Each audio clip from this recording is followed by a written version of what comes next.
I was asked a couple of days ago if I'd be willing to record a message to Occupy Wall Street about Occupy Wall Street from somebody who's been very successful in the world of business.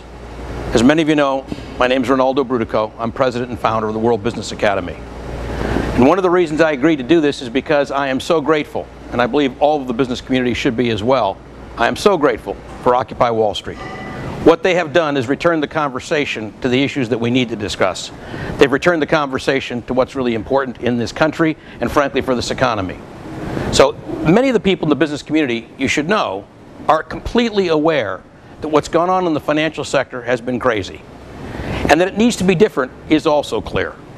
But more important than that, I think the fundamental issue that Occupy Wall Street is about, it's about economic justice within the envelope of social justice. So it's not just about Wall Street, and frankly it's not just about business. What it's about is the fact that we've decimated the middle class in America, and this economy doesn't work well when you do. So it's time for us to look at our priorities, and I would say on behalf of the business community, and frankly on behalf of the 1%ers, of which I am one, I am grateful that Occupy Wall Street is asking us to look at how do we fix the economy, which in fact will benefit us all. It'll benefit the 1%ers. It'll definitely benefit the business community. Why?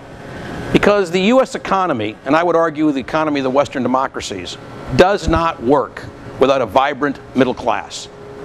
We need to make it possible again in the United States of America and ultimately in other countries around the world where this isn't true, and in many countries in Europe it is true, where you can go through college and not come out deeply in debt. Where you can go through that college no matter who your parents were if you have the ability to get there. And the college education you'll get will be second to none. We need to make it possible again for people to feel reasonably safe that the next generation will have it as good or better than their generation. We need to make it safe to own houses, to invest in stock markets that aren't gambling instruments. We need to be able to feel safe again, that we can create a society like we did after World War II, built on an enlightened egalitarianism. The sense that when we all did better, we all do better. So it's time now to drop the aristocratic pretensions that a few of us should be allowed to fly around in jets. A few of us should be up above the atmosphere of the pain and the sorrow and the toil going on in the middle and lower classes in America and other Western democracies. It's time for us to stop the silly conversation about deficits because they don't matter at this stage. Jobs do. And it's time for us to begin once again to join hands and join hearts and realize that what we do for each other, in fact, we do for ourselves. You know, as was said a long time ago by the poet John Donne, do not ask for whom the bell tolls, it tolls for thee. In the U.S. and Western democracies' economies, the middle class being driven to the point of fear, concern, and at this point I would say a pervasive sense of foreboding. To that middle class, it's time to say, we get it. The bell's tolling for us too.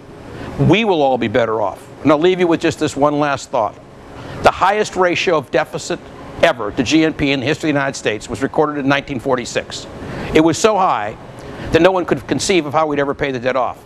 And what happened from 1946 to 1966 is we experienced the greatest economic miracle of all time. In the process of doing it, the debt shrank as a percentage of GNP without anybody having to do anything at all except enjoy the fruits of a society that actually was equal and fair.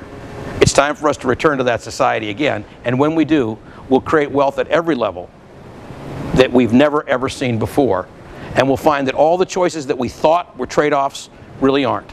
Because at the end of the day, we do not live in an economy of scarcity where it hurts me to help you. We live in an economy of abundance where the better you do, the better I do. And at this point, I'm all for all of us doing better.